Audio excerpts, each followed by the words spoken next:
It is Thursday, October the 3rd, 2019. The time right now is 12:45 p.m. Eastern Standard Time. The quote-unquote Wednesday Night War is officially behind us. Week 1, if you will, is officially done. Now, I'm going to be completely honest with all of you. I did not watch NXT yet. I was going through the channels back and forth, but last night my main focus was AEW. I wanted to see their debut episode, see what they were going to do, what was all this all about, basically, right? I will get to NXT probably later on today. I'm going to watch the 2-hour episode of NXT Live. I heard a lot of good stuff about it. A lot of good stuff. But like I did say earlier, I did watch Aew Dynamite. So basically, on this installment of Around the Point, I'm going to give you guys my review, my full thoughts on AEW's Dynamite for October the 2nd, 2019. I believe it took place in the Capital One Center in Washington, D.C. And in case you guys don't know, yesterday, myself, Big Mike, we did a live Wrestle Companion, which is basically us live reacting to the entire episode of AEW. Now, keep this in mind. As we were doing all that, Mike, being the good soldier that he is, watched both NXT and AEW live at the same time. He had NXT, I believe, on his television or on his tablet, and he had TNT on his TV. One or the other. I don't know how it was, but I commend him. I commend any of you out there that have actually done that, went the route of watching both. I can't do that anymore. I'm too old for that shit. I'm 29. Oh, but Steve, 29 is still young. All the fuck you want. I get that, but I don't have patience for that. To put two screens, watch them together, I just don't. I'm sorry. I feel like if I'm watching something, I got to give my attention to just one thing. And I'll give my attention to the other thing later on. So, like I did say, you will get your NXT review later on today. Or if not, tomorrow at the latest.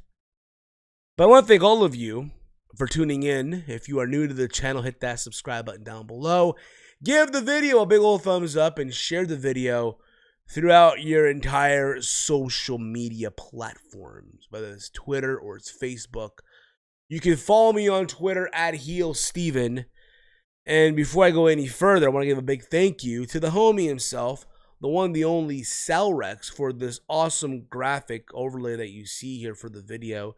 And if you are a YouTuber, if you're a podcaster out there, and you want the best graphic designs done for your respective YouTube channel, your respective podcast, hit him up on Twitter at SRXGFX. Tell him that I sent you. Not only does he does graphic designs for myself, but he also does graphic designs for the likes of JD from NY206, the Solomonster, Big Mike, House of Glory, and so many other people. The guy is he's the best graphic designer in the entire IWC. So guys, go give him some love. Tell him that you want awesome stuff done, and he'll work with you. Now, at the conclusion of Dynamite, I saw a lot of people on social media go apeshit, go ham. Oh my God, the best episode ever. AEW's here. Take that, WWE. Some guy on Twitter, he tagged me and Chase and OTR Central, that being Schleg Daddy. I think all the Lex Man, right? I'm going to say it right now. I think it's cool that I was tagged with those awesome people. I think it's awesome. Okay. Now, I was put in a tweet with those people in one. That was awesome. Okay. And it was asked if, hey, let's assume, hypothetically speaking, if NXT were to, I don't know, hit 1,200,000 viewers, right? And AEW were to get on TNT 800,000, would that mean that AEW is a failure? And I think just to say that question is kind of unfair to say, because number one, it's their first episode.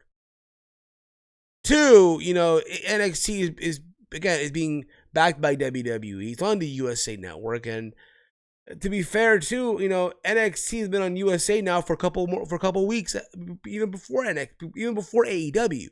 But at the same time, though, I'm gonna say this,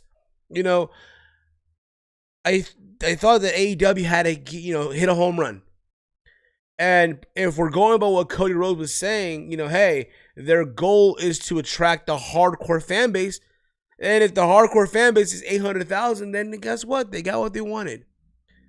I personally thought this, okay? This is what I honestly thought about AEW.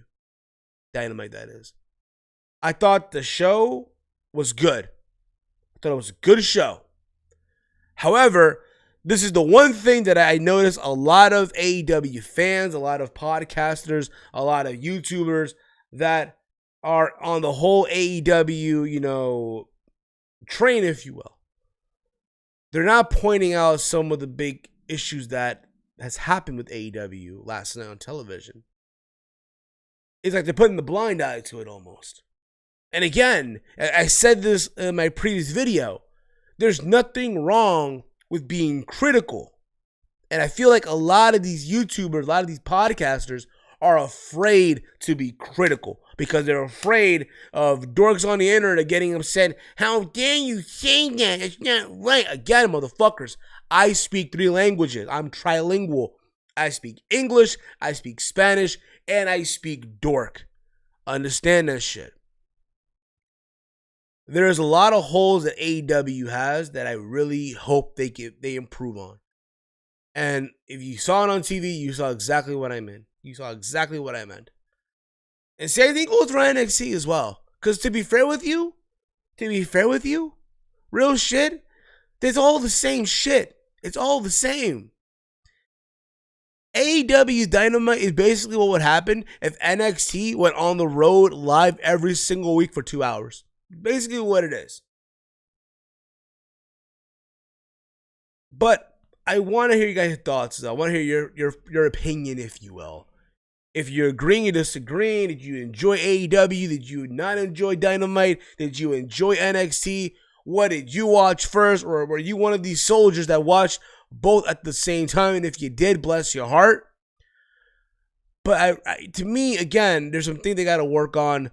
Like I said, I think the big issues that I had watching the show was, keep this in mind, I did a live reaction.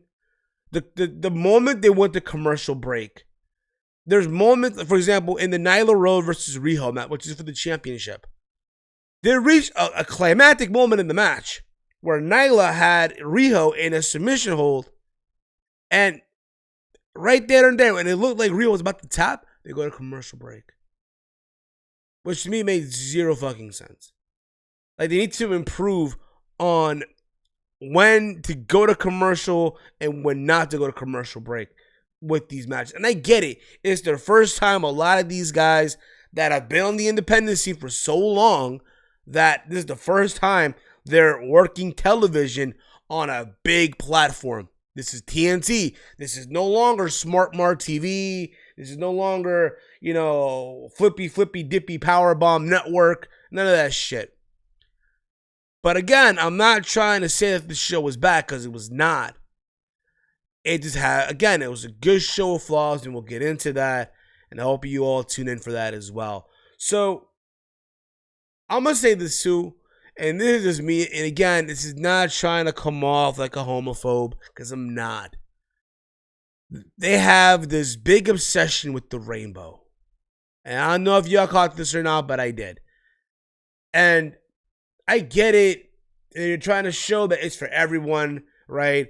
I know Don Tony from the Don Tony and Kevin Castle show said this a long time ago, and it's very true. Now, when you think about it, AEW is the promotion for the millennials, for the social justice warriors, for a lot of the people on the left side, if you will. And I get that. You know what I mean? But, hey, to each their own, right? To each their fucking own. But I thought there was too much rainbow. If from my humble opinion, okay? Oh, Steve, how dare you say that shit? You're very homophobic. Nah, bruh. My brother's openly gay. Just shut the fuck up. The show kicked off with Cody Rhodes versus Sammy Guevara. I heard everyone saying Guevara. No, motherfucker, it's Sammy Guevara. Sammy Guevara. Oh, by the way, the set is still the same set that you saw at freaking Double or Nothing. It's the same set as far as the entrance ramp is concerned that you saw for Fight for the Fallen and Fighter Fest and freaking All Out. It's the same set. They have this obsession with chandeliers. I don't know what the fuck it is. But we start off with Cody and Sammy Guevara, which, believe it or not, I'm going to say this right now. For me, at least. For me. And again, I didn't watch NXT yet. I did not watch it. But for me, I felt like this was the match of the night.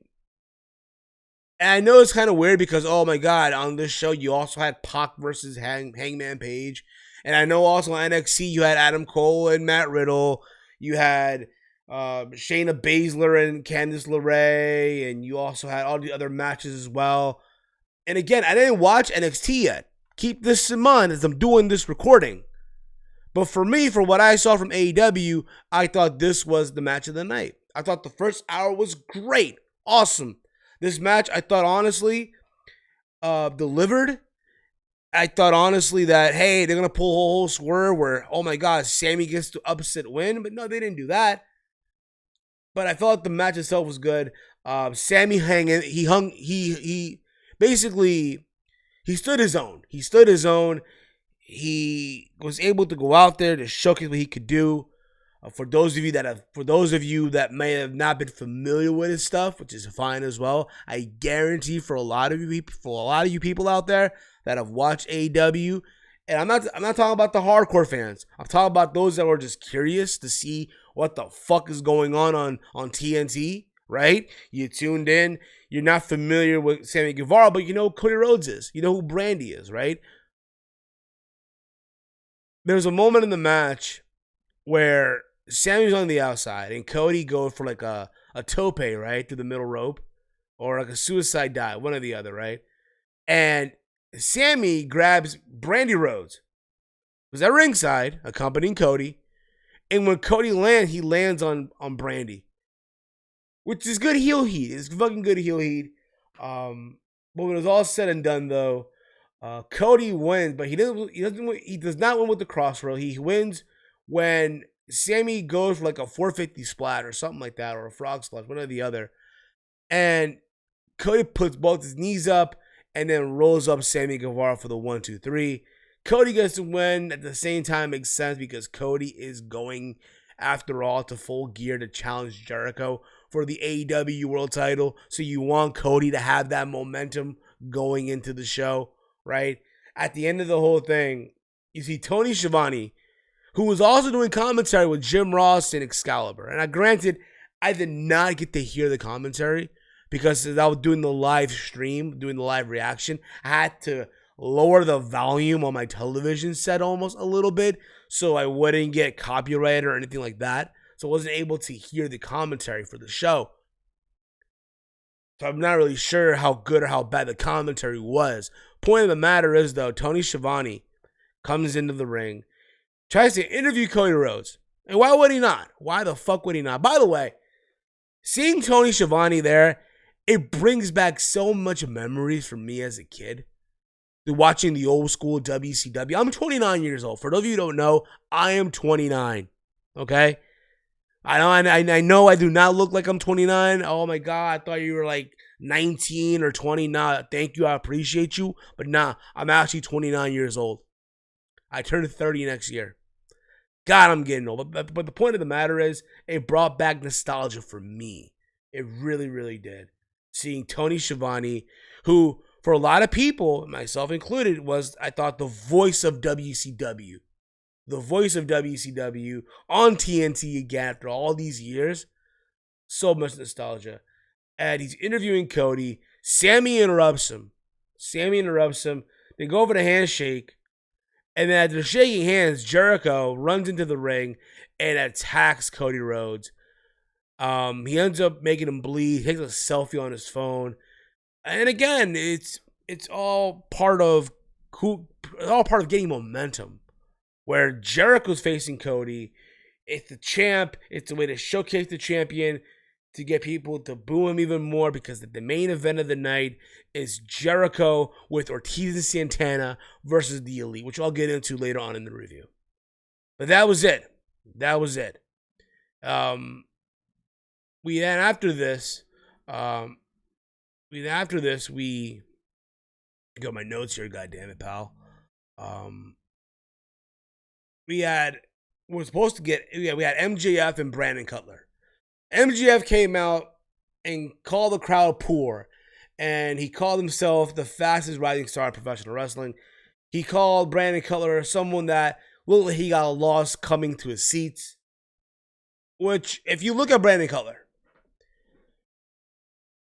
he looks like a generic Caw in 2K. Like, you know when you do career mode, right, on 2K, and they give you a generic model to work with, basically? That's basically Brandon Cutler. The guy does not look like a wrestler to me, which is unique. It's fine. It's unique in its own way. But he just doesn't feel like someone that should even be in the ring right now. I mean, granted, you can make the argument, Sammy Guevara, it looked like he didn't deserve to be in the ring with Cody, but fuck, he stood his own. Brandon Cutler, on the other hand, I just feel like, yeah, it is a favor to the Young Bucks. It is, basically. That's not a bad thing at all. It really isn't a bad thing. The match starts, and it looked like Brandon was getting his momentum, and then he fucks up his leg. I guess he gets hurt, whatever. He got hurt. But yeah, I guess he fucked up his leg, whatever, which caused MJF to lock in the armbar to make Cutler tap out, just like that. At the same time, though, if you look at the character that's MJF, it suits him. The way that he won suits his character, which I'm fine with at the end of the day. But there was that. After this, we get an interview. We get Chris Van Vliet, who I'm happy for. I am so happy that someone from the community is getting the opportunity to showcase his abilities on a platform like his TNT and All Elite Wrestling. We had Chris Van Vliet interviewing Kevin Smith and Jason Mewes, who were in the crowd. As you guys know, they were the guys from Jay and Silent Bob. And they talked about Chris Jericho being in their movie, because apparently they're coming out with a movie. And out of nowhere, we had Jack Evans and Angelico interrupt and insult Smith and Mewes. But after that, Private Party emerged from the crowd to defend them. Now, this is, again, for a lot of people who tune in to watch NXT and they were curious to see, okay, what's happening in AEW? I'm going to just flip the channel. And they know who Jay and Silent Bob is. They probably know who's Chris Van Vliet. If you are a hardcore YouTube fanatic, if you will. But then you see Angelico and Jack Evans, like, who the fuck are these two guys? I guarantee you, because I had people tell me this shit. Hey, yo, who are these two? Hey, I heard of Chris Van Vliet. I heard about him. I've watched some of his interviews. I know Jay and Silent Bob and, Kevin Smith and Mewes. I know who they are. But who the fuck are these two guys? And I had to explain. That's Angelico and Jack Evans. They wrestled in AAA, Lucha Underground. They're part of the tag team division in AEW. Good talents, don't get me the fuck wrong, but this is what you get. And then there's Private Party, and they're like, oh, who are these two other guys? Oh, that's Private Party. But there was that. I mean, at the same time, there is a tag team tournament coming up, and next week it is the Young Bucks versus Private Party. So there's that too. We get SoCal Uncensored, SCU, who appeared in front of the White House, and you had Scorpio Sky, right? Do, in my opinion, the best impersonation of Barack Obama. I thought it was funny to a T. And then they went to their usual shtick that it's the worst town they've ever been in.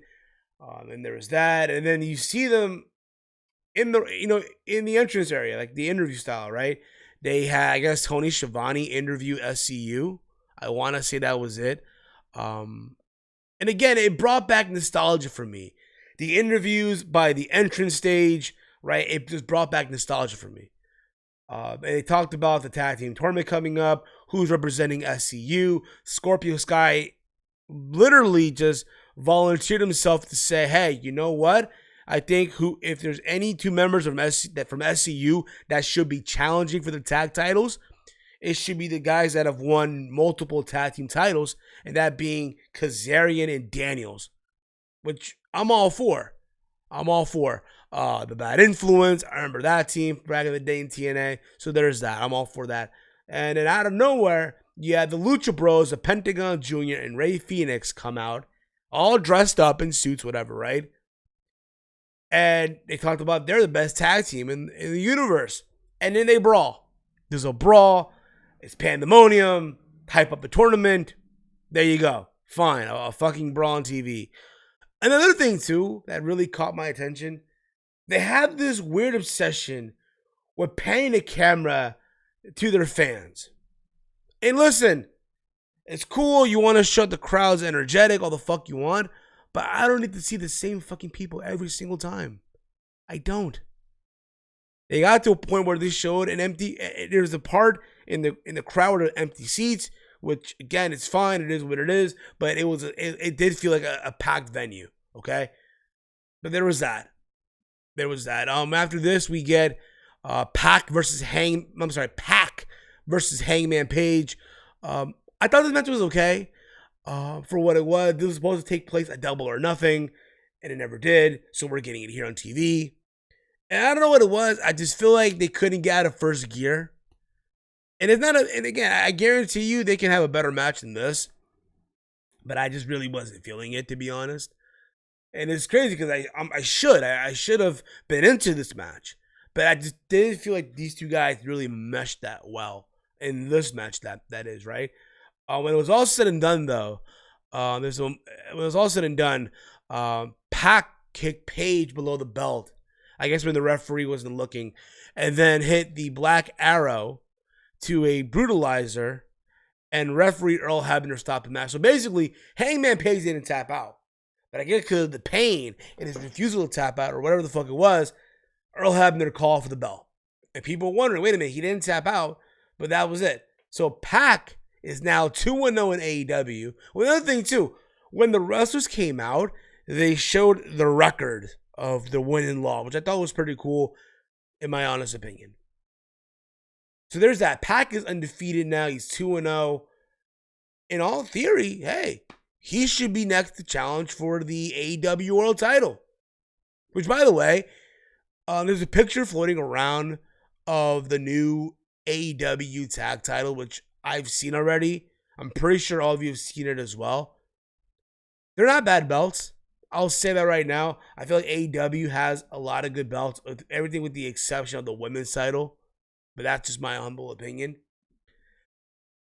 But there was that. Pac is 2-0. Pac is 2-0. Hangman has another loss after losing to Jericho at All Out. And it makes you think now, what are they going to do with Hangman now, you know? Before we had Riho versus Nyla Rose, we had Britt Baker join the commentary team for the women's title match. And we had the match. The match for what it was there. And it's not a knock on any of these two women. I just feel like, again, this is the first time that these two women are wrestling on a platform like this. And I mean, hey, you're wrestling live on TV. And again, this isn't SmartMart TV. This is TNT. Primetime TNT on a Wednesday night. The lights are brighter, if you will. And I feel like the inexperience of Nyla came out here. And my only concern throughout this match was, okay, I hope Riho does not get hurt in this match. That's my only thing on that. And again, I've said this before, and I'm going to say it again. I am not a big... Like, here's the thing about it. And whenever I say it's gonna make me come off like a dick, and I get that. I don't hate Nyla Rose. I think again, you know, she's a talented wrestler. All the fuck you want, but she's not my cup of tea, and it had nothing to do with her who she is. She just doesn't do it for me. She doesn't. You know what I mean? I wish nothing but success in AEW. All the fuck you want, but let's keep it real here. Okay, let's assume, hypothetically speaking, if Nyla would have won last night, it was not because of her in-ring ability. Let's keep it 100. No, it's because of an agenda. No bones about it. It's the way it is. So the match kept going on. And again, my only concern was, oh, please do not let Riho get hurt here in this match. Because my only fear is like, yo, one day, Nyla's going to get in the ring with someone, and someone's going to get hurt. That's the only thing that I just noticed, but that's just me, of course, okay? Another thing, too, like, Riho's offense on Nyla didn't feel any effect at all. Like, Nyla was just eating this shit, basically, right? And I'm amazed that someone like Nyla had to sell for someone like Riho. But it was all said and done. Riho worked smart and fast throughout the match, eventually pinning Nyla after hitting her with the running knees to the face. So with that being said, Riho is the first AEW Women's Champion, which I don't mind. I think it's a very smart move to do. Everyone thought Nyla was going to win. Oh my God, I'm going with Nyla. Nyla going to make history. And they proved you wrong. There you go. They proved you the fuck wrong. I just think, again, it's an ugly belt. That's my opinion. I feel like they could do a better job with the belt as far as design and shit like that. But that's my honest opinion. After the match, you have Michael Nakazawa show up, I guess, to interview Riho in Japanese, to only have Nyla Rose attack both Nakazawa and Riho. And then she goes to powerbomb Michael Nakazawa. And she could barely lift him up. And people said, oh no, it's Nakazawa who sandbagged Riho. My bad. It's Nakazawa that sandbagged Nyla Rose. I don't think so. I do not think that was it. That was not it at all. I just think that, hey, she tried to lift him up. And I think she went way too high on it. That, hey, she couldn't catch a grip. And Nakazawa almost landed on his fucking head. But there was that. After that, Kenny Omega made the save. People were saying, oh, we're going to go from all this to a program between Kenny Omega and Nyla Rose. Now, listen, Tony Khan said a long time ago that there will not be any intergender wrestling on AEW programming. So I hope you all, again, remember that. So there was that. There was all that, if you will. We then get the main event of the evening. We get the main event of Chris Jericho, Santana, and Ortiz versus the Elite. The Elite came out to their fucking theme song, which proved to me that these guys are nothing but marks for themselves, in my humble opinion. Okay, listen, that song, The Elite, The Elite. On being the Elite is fine. It's an intro. But bruh, if y'all coming out to the ring to that song, nah, homie. I need a better theme song than that shit. That's just my opinion, of course, okay? We're gonna say the match for what it was. Honestly, I felt like... Okay, here's the thing, right? So, I felt like the Young Bucks offense in this match, okay? I've seen this before.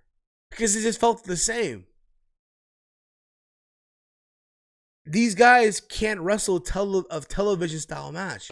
And I know all you're going to say, but you should watch the stuff from Ring of Honor. That's fine, but the same shit, though.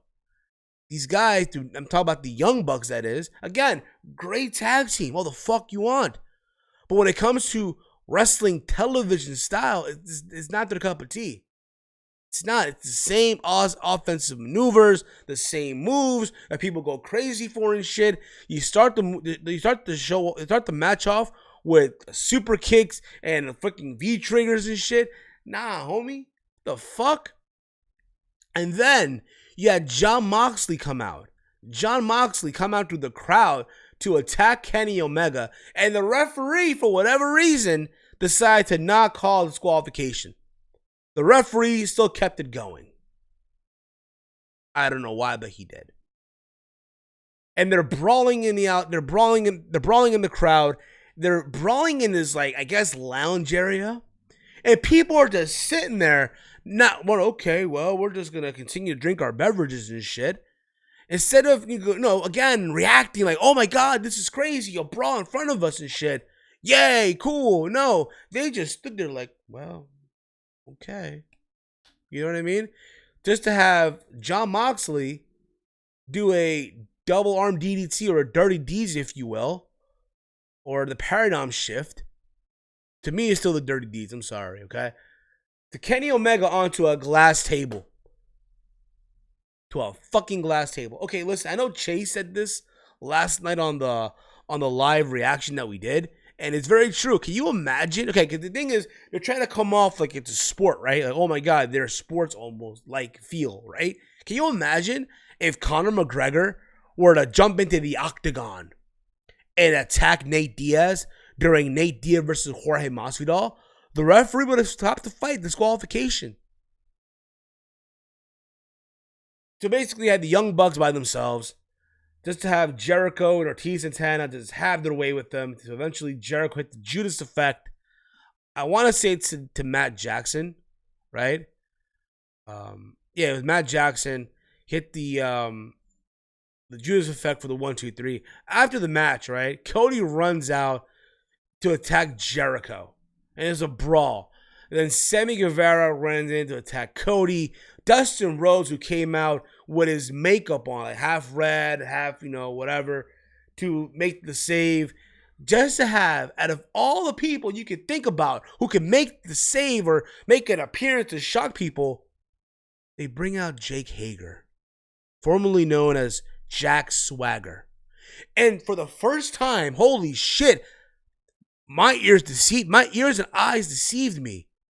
People gave Jake Hager this fucking massive pop. Like he was some sort of fucking star. No. It just came out to me. Listen, Jake Hager in AEW, not a bad move. Awesome. You need big guys. Why the fuck not? But at the same time, as far as wow factor, surprise factor, shock value to end your debut episode, nah, fam. Nah. This felt flat to me, in my humble opinion. And again, I get it for a lot of the hardcores, right? Oh, that's Jake Hager, a phoner, Bellator MMA. He gonna be treated like a big deal now. I don't think he will. There's all part of a faction. So basically now in AEW, there's a faction, right, of Jericho, Jake Hager, Santana and Ortiz, and Sammy Guevara. Apparently next week, Jericho will explain everything. And that's your first episode of AEW. Again, I'm not trying to come off like I'm hating on the show because I'm not. I thought, again, it was a good show. But I'm going to say this again. I said this during All Out. All Out. Fight for the Fallen, Fyter Fest, Double or Nothing. In this show, it all felt the same. Nothing really stood out. And again, I'm going to watch NXT later, and I guarantee you it'll be the same shit too. But again, I want your thoughts, your feedback, your thoughts, those of you that watch AEW. Did you enjoy the show or not? And all that fun stuff. Follow me on Twitter at HeelSteven. I'm going to try to get the NXT review later on tonight, or if not tomorrow at the latest. And there you go with that. Thank you all for tuning in. If you're new to the channel, hit that subscribe button down below. Follow me on Twitter at HeelSteven. If you want awesome graphics and overlay like you see right here for Around the Point, hit the homie up, Salrex, for the amazing stuff that he's done for my channel. Not only for me, but for Big Mike from Big Mike Wrestling Recap Show, the Solid Monster for the Solid Monster Sounds Up, House of Glory, JD from NY206, and so many other people that have went to Salrex for the amazing stuff. Again, the guy's the best. That being said, guys, I am out like Janet's titties, and this has been Around the Point. Hate, comment, and subscribe.